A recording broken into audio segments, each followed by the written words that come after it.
दोस्तों कभी कभी लगता है कि ये फिल्म इंडस्ट्री नहीं बल्कि एक स्क्रिप्टेड लोकतंत्र है, जहां स्क्रीन पर जो दिखाया जा रहा है वो मनोरंजन कम और एजेंडा ज्यादा है।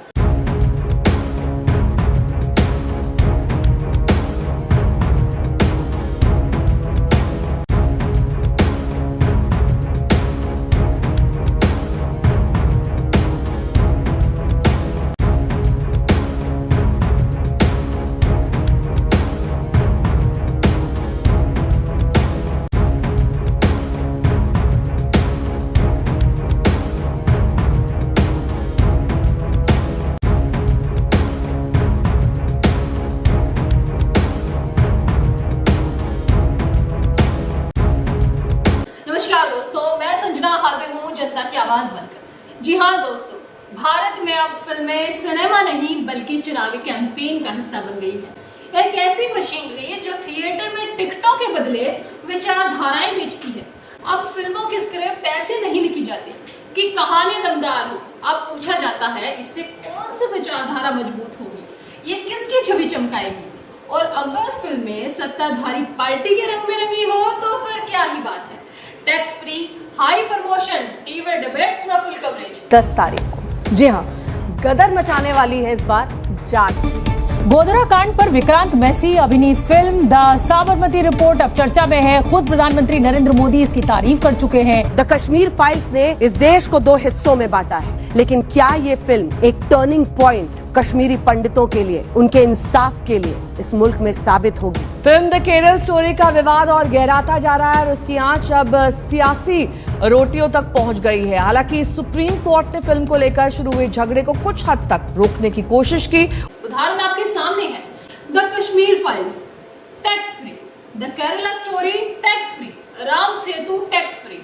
लेकिन संतोष फूले या ऐसी कोई भी फिल्म जो सवाल उठाती हो, जो समाज को आईना दिखाती हो, सीधे बैन, सेंसर और सोशल मीडिया ट्रोल और फरार में तैनात।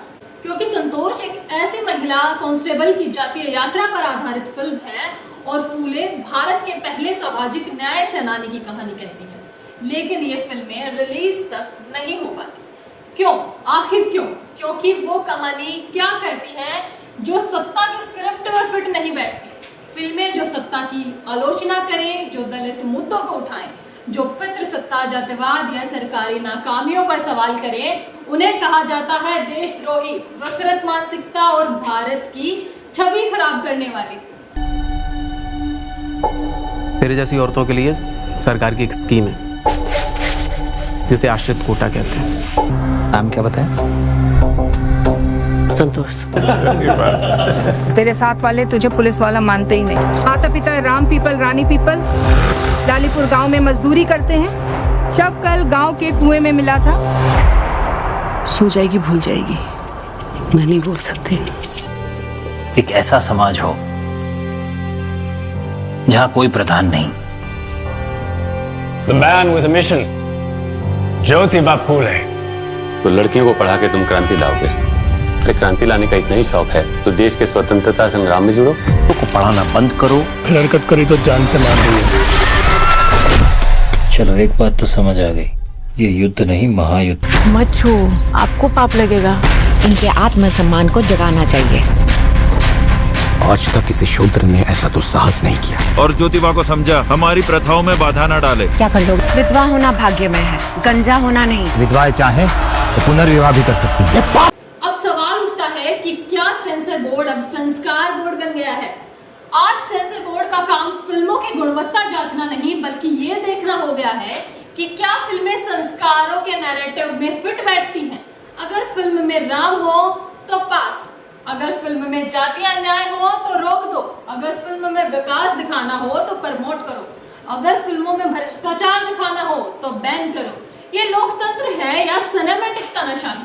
फिल्में असल में समाज का आईना है, पर अब ये आईना तोड़ दिया गया है। अब बस रिफ्लेक्शन वही दिखेगा जो सरकार चाहे।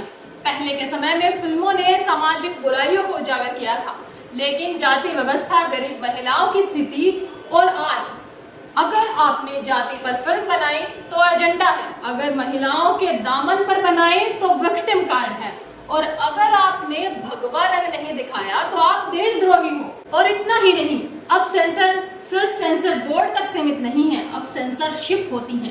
ट्विटर ट्रेंड से एक ट्रेलर रिलीज होते ही #boycott Bollywood, #anti Hindu film, #urban Naxal trends कराने लगते हैं लोग। अब फिल्म रिलीज से पहले ही इसका फैसला कर लिया जाता है कि देशभक्त है या देशद्रोह, और ये फैसला कोई और नहीं, जनता नहीं, बल्कि एक डिजिटल गिरोह करता है। क्या सच्चाई सिर्फ वो होती है जो सत्ता दिखाना चाहे?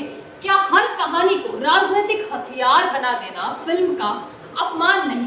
तो फिल्मों के पीछे छिपे एजेंडे को पहचानिए। कैसे, ये मैं बताती हूँ। अगर फिल्में रिलीज से पहले हर न्यूज चैनल पर हैं तो एजेंडा है। अगर सरकार ने टैक्स फ्री कर दिया है तो एजेंडा है। अगर फिल्मों में एक ही समुदाय को विलन दिखाया गया है तो एजेंडा है। अगर फिल्मों की रिलीज चुनाव के ठीक पहले है तो एजेंडा है। लेकिन अब सरकार को कौन बताए कि जनता बेवकूफ नहीं है?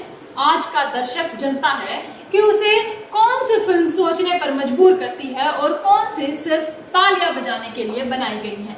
सवाल यह नहीं कि द कश्मीर फाइल्स बनती है या नहीं, सवाल ये है कि संतोष क्यों नहीं बनती है। और अगर सिनेमा लोकतंत्र का आईना है तो उसमें हर रंग होना चाहिए, सत्ता का, विपक्ष का, हाशिए पर खड़े लोगों का, और उन कहानियों का जिनका आज तक कोई नाम नहीं लिया गया। क्योंकि जब तक हर फिल्म एजेंडा बनकर आएगी तब तक देश सोच नहीं पाएगा, बस रिएक्ट करेगा। अब भी वक्त है, अगर अगली बार किसी फिल्म को बैन किया जाए तो बस एक सवाल पूछिए, अगर ये झूठ है तो क्यों डर रहे हो? अगर ये सच है तो जनता को जानने दो, फिल्म बैन मत करो। सोचने की बात है, हर कहानी को सुनो, क्योंकि असली लोकतंत्र वही होता है जहां स्क्रिप्ट सरकार नहीं कलाकार लिखते हैं। जनता की आवाज पर हर कहानी सुनाई जाएगी, चाहे सरकार को पसंद आए या नहीं। सिनेमा अब आईना नहीं रहा बल्कि पर्दा बन गया है जिससे सच्चाई ढकी जा रही है। और आपको अगर सच्चाई देखनी है तो पर्दा हटाना होगा, सवाल करना होगा। नमस्कार, आज के लिए इतना ही, और ऐसी ही वीडियो के लिए देखते रहिए जनता की आवाज, और अपने सवाल आप हमें भी कमेंट में लिखकर बता सकते हैं। इस वीडियो को लाइक करें, शेयर करें, और अगर पहली बार जनता की आवाज न्यूज चैनल को देख रहे हैं तो चैनल को सब्सक्राइब भी करें और घंटी जरूर बजाएं, चैनल की भी और सरकार की भी। आज की नेशनल मीडिया के मुकाबले में जनता का साथ दीजिए और उसकी ताकत बनिए, जनता की आवाज बनिए, और हो सके तो इसके लिए चैनल को ज्वाइन भी करें।